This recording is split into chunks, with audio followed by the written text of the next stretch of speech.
Love Harry Potter? Want to go around London and see all the film locations without paying for a tour? Let us guide you to the best places. Are you ready? Stick with us. Here we go.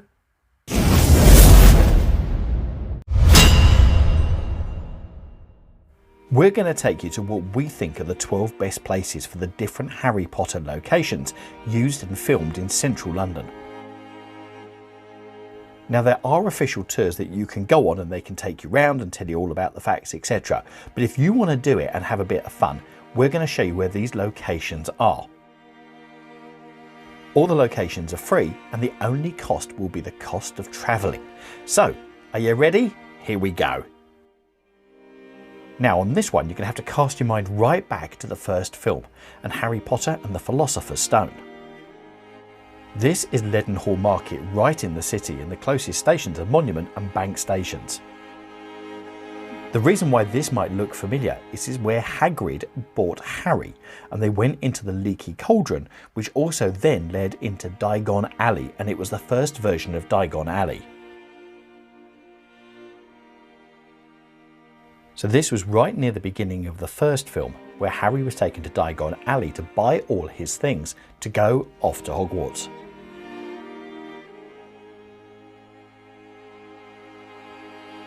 And if you remember, Harry took him into the Leaky Cauldron and everyone sort of acknowledged who he was. Now the place that was set for the Leaky Cauldron is here, with this white door. The shop is currently a place to get help if you've got migraines, but you'll see it just here. And this part is Bull's Head Passage. Next, we're on the Underground and we go off to Westminster Station. The ticket barriers we're looking at are these ones here on the right, and these were both used by Arthur Weasley and Harry Potter when they were on their way to the Ministry of Magic. This was for the film Harry Potter and the Order of the Phoenix, and it's here that Arthur Weasley gets confused using Muggle tickets. Harry comes to the rescue and shows Arthur how to get through the ticket barrier. Also worth remembering, it's great to pop outside the station because you're right by Big Ben. Right, continuing the theme to the Ministry of Magic, the next place we go is Scotland Place, where it meets Great Scotland Yard. Now this was the place where both Arthur and Harry go down in a telephone box and enter the Ministry of Magic. The telephone box was a prop, but it's exactly in this space here where you can see the manhole cover on the ground, just there where the telephone box was placed. Now when you watch the film, it looks completely different. That's because they've taken this archway which is down this other road and superimposed it where the door is to make it look like there's another arch going across. But this is the view down to Whitehall, so this marks the exact location where the telephone box was. Who says hours of preparation don't go into making these videos? And one of the other things I've noticed is people do stand in the wrong place, so this is definitely the place you want to be. Now it's time to switch films for another location, and here we go to Piccadilly Circus in the heart of the West End, and this film from the Deathly Hallows Part 1. This is the exact point at which Hermione, Harry and Ron appear and almost get run over by a bus. If you remember to the film, they're in a wedding reception, and the wedding reception is attacked by the Death Eaters. They disappear from that, and it's Hermione's memory of being here when she was young with her parents that makes her think of coming to Piccadilly Circus. Now this is one of the busiest parts of London, so it's absolutely incredible to think that when they filmed here, they closed off the whole of Piccadilly Circus to film.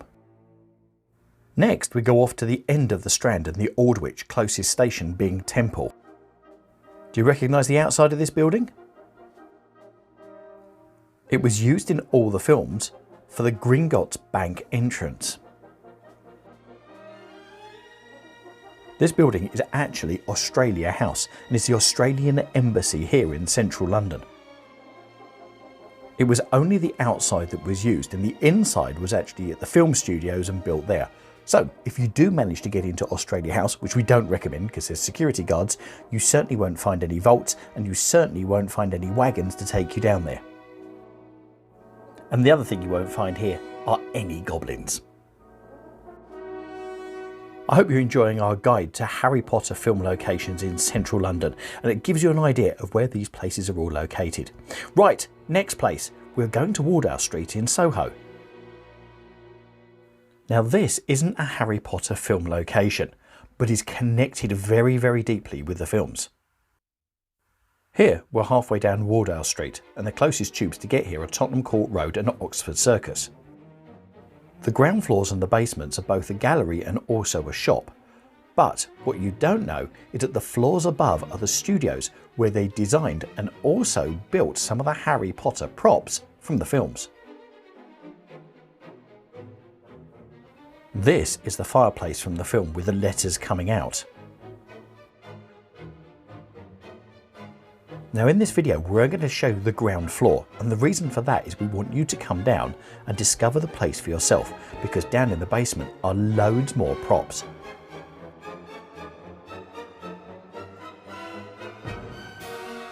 It's incredible to think that the design studios are above here, and because of that the staff are incredibly knowledgeable on all things Harry Potter and love sharing this information with visitors. So if you get here, then you can come and talk, and you can talk about your best and favourite bits of Harry Potter, and they may tell you some more information about that you didn't know before.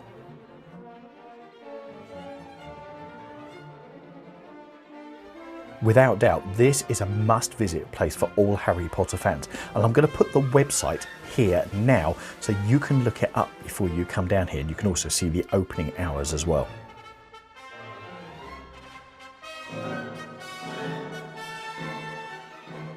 Okay, so we're going to move from inside, where you can learn a lot about Harry Potter, to outside, where you can find some more places where it was filmed.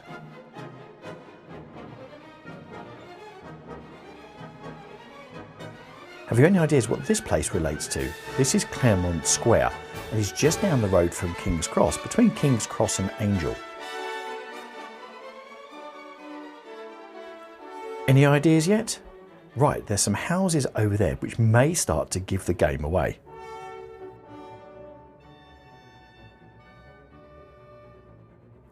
This is the square, and on the south side of the square, this is where they shot the scenes for 12 Grimmauld Place, which was in, of course, Order of the Phoenix. Now, as you'll remember from the film, the buildings moved to bring number 12 through. So the buildings that you're looking for are between number 23 and 29. There are all these black fronted doors up to but not including the red fronted door. It does make you wonder, with the renovation work going on, if the buildings have moved again, and they shouldn't have done.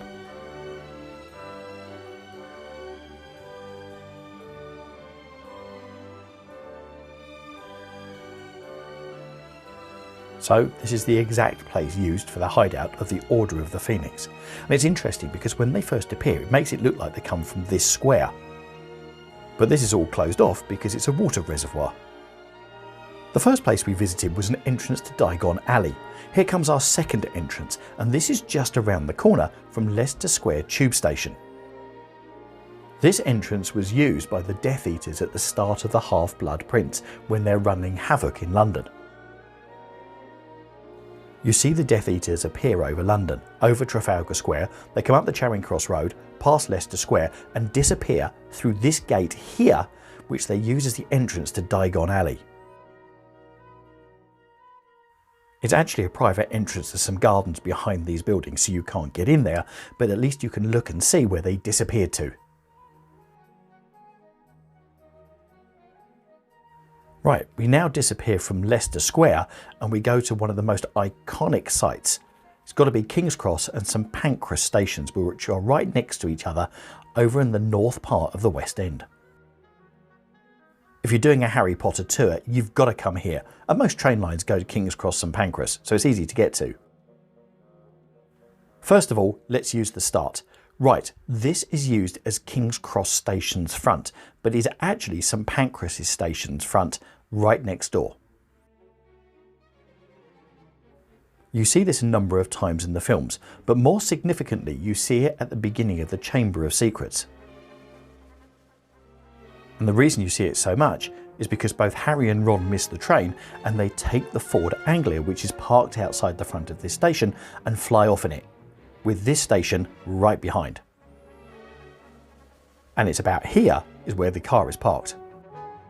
Now the next place we're going to take you isn't publicly accessible, but we're going to give you a tip to get on here.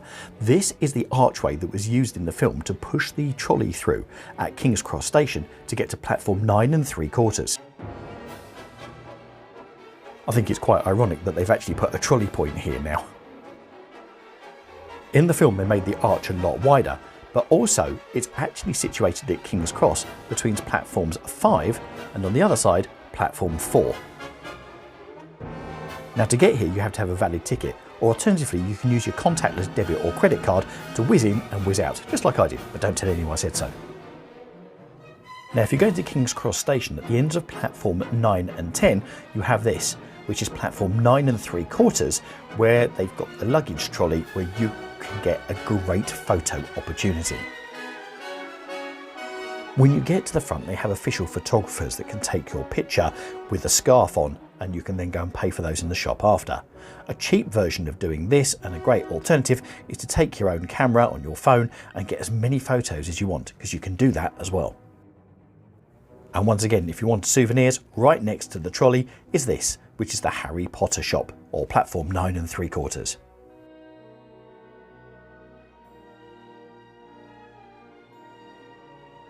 Right, we're going to leave King's Cross Station and now we're going to go to the Millennium Bridge over in the city. And as you can see, it's easy to get to with lots of tube stations nearby.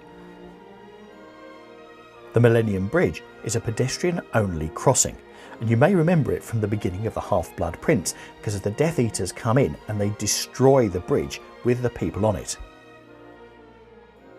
The bridge is completely iconic because it's been in so many films, and also it seems to be the trend that lots and lots of music artists are using it in their videos as well. I hope you've enjoyed our video into the Harry Potter film locations in London. If you like this video and you'd like to do other stuff in London as well, which won't cost you any money, then please do click on the playlist up in the top right hand corner, which is free things to do in London. If you click on those videos, we'll see you in there. I hope you enjoyed the tour and take care, and thanks for watching. Bye.